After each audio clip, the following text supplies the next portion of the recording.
Hello students, स्वागत है एक बार आपका फिर से मिस्ट्री के यूट्यूब के स्टडी मंत्र चैनल पर। Today we will discuss about climax community. तो आज का हमारा टॉपिक है क्लाइमेक्स कम्युनिटी या फिर चरम समुदाय, जिसे कहा जाता है हिंदी में चरम समुदाय। तो आज हम लोग इसके ऊपर डिस्कस करने वाले हैं। आपके सिलेबस में भी ये अलग से दे रखा है कि कॉन्सेप्ट ऑफ क्लाइमेक्स।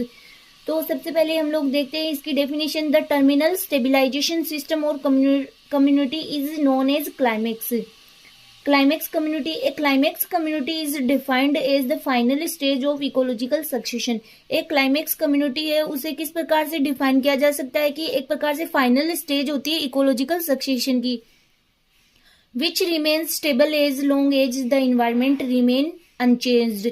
ये जब तक स्टेबल रहती है जब तक कि इन्वायरमेंट में कोई चेंज नहीं हो जाता। Climax stage is A final stage. एक फाइनल स्टेज होती है इकोलॉजिकल सक्सेशन की, जो इन्वेजन, माइग्रेशन एंड कंपटीशन और इंटरेक्शन के बाद में आती है, जिसमें बेर और न्यूड एरिया में किसी प्लांट कम्युनिटी का सक्सेशन होता है। एंड सक्सेशन की फाइनल स्टेज में प्लांट कम्युनिटी एंड क्लाइमेट के बीच फेवरेबल कंडीशन बन जाती है। सक्सेशन की इस स्टेज को स्टेबल स्टेज भी कहते हैं, जिसमें जब तक कोई इन्वायरमेंटल या ह्यूमन एक्टिविटीज के कारण कोई चेंज नहीं हो तब तक वो स्टेबल बनी रहती है। A stable community. अब जो क्लाइमेक्स कम्युनिटी, उसे ही स्टेबल कम्युनिटी भी कहा जाता है, क्योंकि इसमें क्या होता है कि एक प्रकार से फेवरेबल कंडीशन बन जाती है और स्टेबल जो इन्वायरमेंट के अकॉर्डिंग जो कम्युनिटी होती है वो भी स्टेबल हो जाती है। A stable community describe a climax community. एक स्टेबल कम्युनिटी को ही क्लाइमेक्स कम्युनिटी कहा जाता है। First time the term climax was used by Clements in 1936। पहली बार जो क्लाइमेक्स वर्ड है वो यूज लिया था क्लीमेंट्स नामक साइंटिस्ट ने इन 1936। तो आप लोगों को इसको रटने की बिल्कुल भी आवश्यकता नहीं है, क्योंकि देखो कितनी इजी सी लैंग्वेज है कि क्लाइमेक्स कम्युनिटी नाम सुनते ही हाँ क्लाइमेक्स कम्युनिटी चरम अवस्था की, ये इकोलॉजिकल सक्सेशन की फाइनल स्टेज होती है, जो कि इन्वेजन, माइग्रेशन और कंपटीशन जैसी कई कंडीशन के बाद में आती है। इसमें सबसे पहले क्या होता है कि किसी भी बेर एरिया में प्लांट कम्युनिटी का सक्सेशन होता है, बाद में फाइनल स्टेज में क्लाइमेट और प्लांट कम्युनिटी के बीच में क्या बन जाती है, फेवरेबल कंडीशन बन जाती है। इसे ही क्या कहा जाता है, क्लाइमेक्स स्टेज या क्लाइमेक्स कम्युनिटी। ठीक है, फिर है आपके features of climax community given by Clements. सबसे पहला फीचर था यूनिटी। ये भी आपके पूछा हुआ क्वेश्चन है कि अलग से features of climax community given by Clements द्वारा बताए गए फीचर्स जो क्लाइमेक्स कम्युनिटी के लिए बताए गए थे उनको डिस्क्राइब कीजिए। सबसे पहला है यूनाइटी। यूनाइटी को किसी भी क्लाइमेक्स कम्युनिटी व उस स्पेशल रीजन के लिए क्लाइमेट का इंडिकेटर कहा जा सकता है। यहाँ प्लांट कम्युनिटी में पाए जाने वाले प्लांट्स के लाइफ फॉर्म्स एवं इनकी ग्रोथ उस प्लेस की क्लाइमेट एक और इंडिकेट करती है। सेकेंड है स्टेबिलिटी। क्लाइमेक्स कम्युनिटी की स्टेज क्षेत्र के क्लाइमेट के अकॉर्डिंग होती है। ठीक है, ऑलमोस्ट स्टेबल रहती है। अन्य प्लांट स्पीसीज द्वारा उत्पन्न कंपटीशन के माध्यम से क्लाइमेक्स कम्युनिटी को चेंज नहीं किया जा सकता है। क्लीमेंट्स के अकॉर्डिंग किसी प्लेस के स्पेशल क्लाइमेट एरिया में डेवलप प्लांट कम्युनिटी में ओनली कुछ स्पीसीज क्वालिटी वाली स्पीसीज पाई जाती है। तो ये बहुत इजी सी लैंग्वेज है। ठीक है, इसमें कुछ समझाने वाला है नहीं, इसलिए आपको लोगों को लग रहा हो कि मैं पैराग्राफ की तरह से पढ़ रही हूँ, बट ऐसा कुछ नहीं है। थर्ड है आपके origin and phylogenic relation.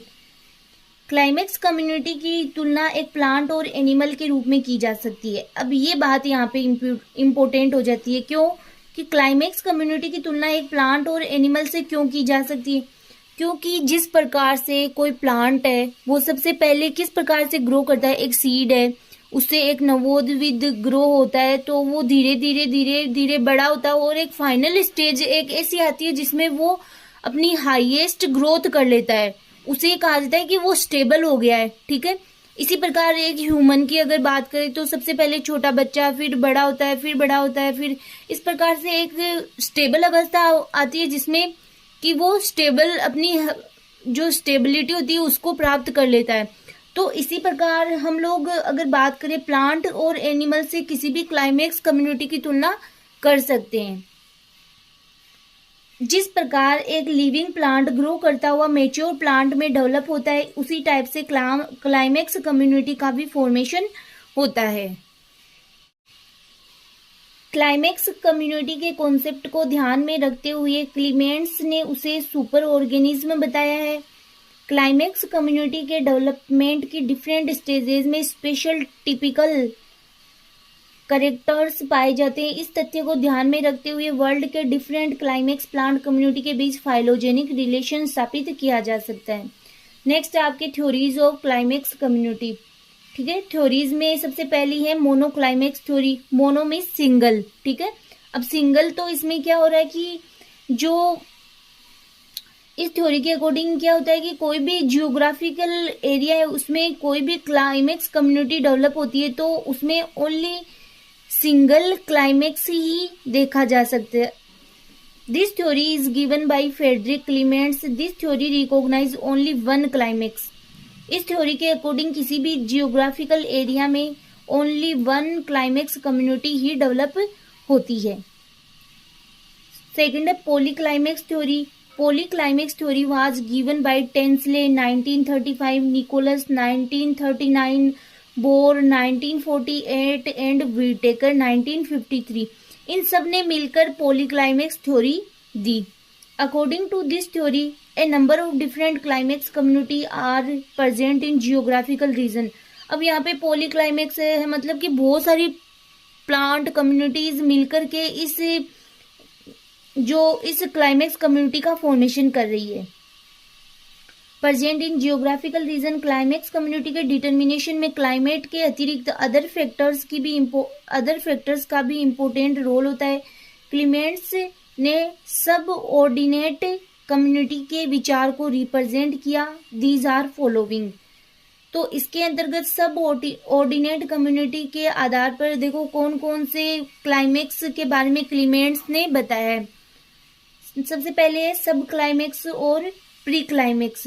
Different geomorphic और सोइल फैक्टर द्वारा control and stable plant community को सब क्लाइमेक्स कहते हैं। ठीक है, सेकंड है डिसक्लाइमेक्स। ह्यूमंस एंड अनदर ऑर्गेनिज्म की इंटरेक्शन द्वारा डेवलप क्लाइमेक्स कम्युनिटी को डिसक्लाइमेक्स कहते हैं।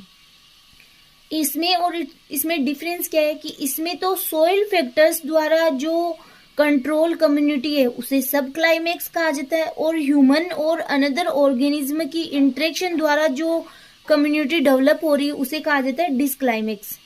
जैसे ग्रेजिंग है एंड फॉरेस्ट फायर के कारण ग्रास रीजन के क्लाइमेक्स कम्युनिटी डेवलप होते हैं। थर्ड है सीरी क्लाइमेक्स।